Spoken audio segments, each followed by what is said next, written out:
My name is Yuri Lowenthal, and I play Spider-Man. I'm a Peter Parker and Spider. You know, that never gets old. And yeah, it's I can't say it with a straight face. So I remember that day very clearly when Sony PlayStation came to us and said if we'd be interested in working with Marvel and working on Spider-Man, and it was really, I mean, quite frankly, it's probably sounds cliche, but it was a dream come true. You very rarely think you ever get an opportunity to work with such an iconic character or work with a company like Marvel. Yeah, working with Insomniac has been one of the dreams. I've been in the games industry for 13 years, and they've been one of the easiest studios I've ever worked with. So when we were writing the story, we were given a lot of free rein right at the beginning because we all agreed that the best thing to do for this game would be to tell a unique, never seen before story. And so we started out by just saying, okay, what do we want to do with this character? And one of the first things we said is we want him to be more experienced. We don't want to see the origin story. So the story begins with Peter. He's been Spider-Man for 8 years already. He's 23, he's graduated college. He's working as a scientist, and obviously pulling double duty as also a superhero, as Spider-Man. And our game actually begins with him taking down his biggest adversary. In our world at this time, it was Wilson Fisk, the Kingpin. At the end of that mission, Fisk says, in 1 month, I wish you had me back. And that's true, as we have the rise of the inner demons and Mr. Negative, and then eventually Sinister Six. So just when Pete thought, hey, everything's gonna be great if I take down the Kingpin, he actually in some ways made things worse.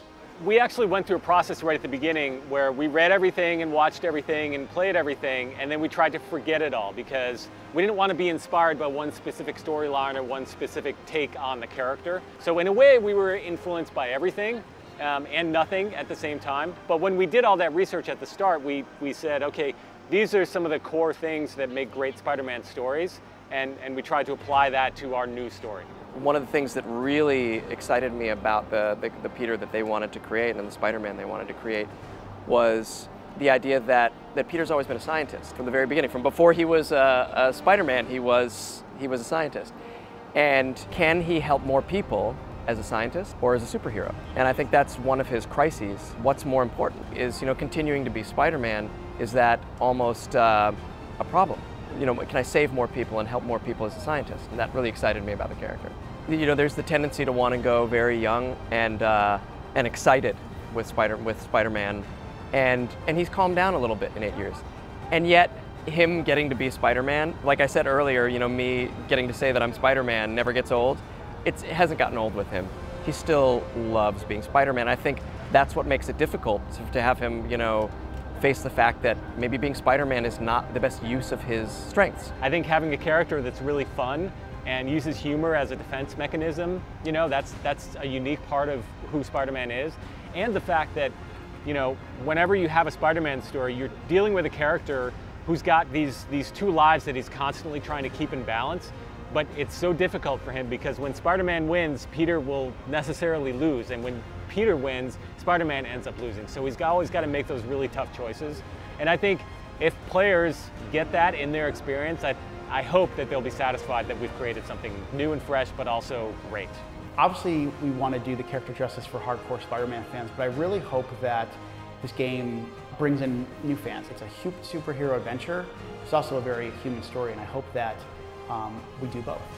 Our job at Marvel is to make sure that we can sort of shepherd the brand and ensure a lot of authenticity to what Spider-Man is. We want to make sure that when people pick up this game, they know that it's a Marvel game and that it's a Spider-Man game. And that has certain things that means. So our role is really to just make sure that they're using our IP in an authentic way, making sure that the voice is true, making sure the character's movements are true. So if you're swinging through Marvel's New York, it should look like Marvel's New York. It's got to have those landmarks, it's got to feel like you're in this Marvel world. Spider-Man should move like Spider-Man. When you're playing the game, the dynamic movement that Spider-Man does should be agile, he should be an improviser, he should be acrobatic. In combat, he should, you know, jump around, hop around like a ping pong ball, and, you know, just sort of fight everybody and take out multiple enemies at once, and it should feel like that when you have your hands on the controller. It's sort of like a gut check, a feeling that we get, that we know, like, all right, they are driving a lot of the creative, we have our input, we go back and forth workshop where we're all feeling good and we feel like it's the right pitch,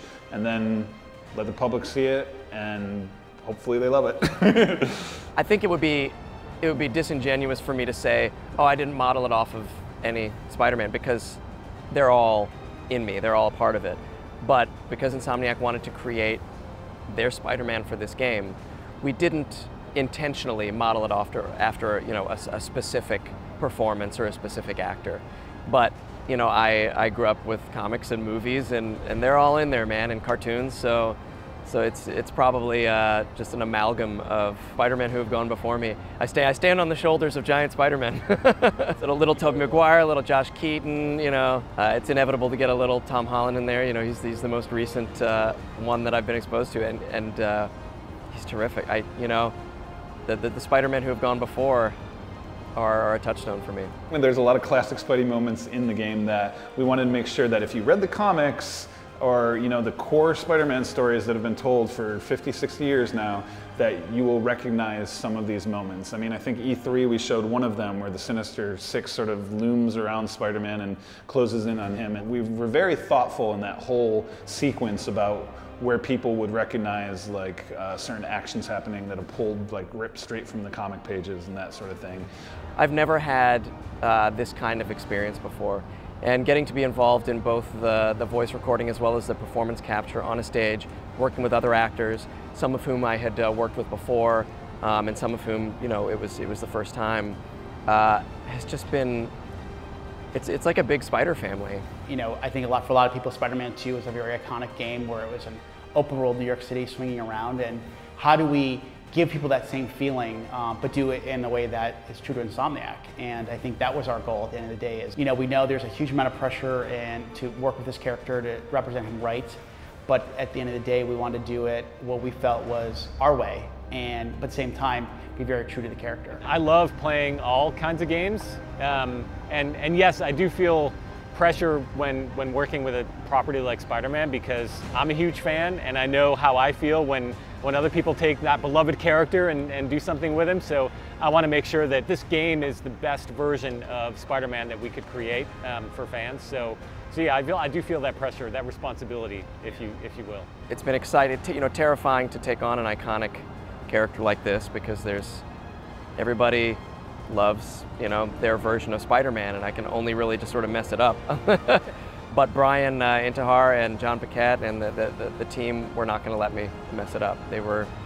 We all crafted the character together, and it's been super exciting. Obviously, this is a Marvel world, a Marvel New York, but at the end of the day, it's a Spider-Man experience. We want to make sure that we're doing Spider-Man right, and that's been our 100% focus.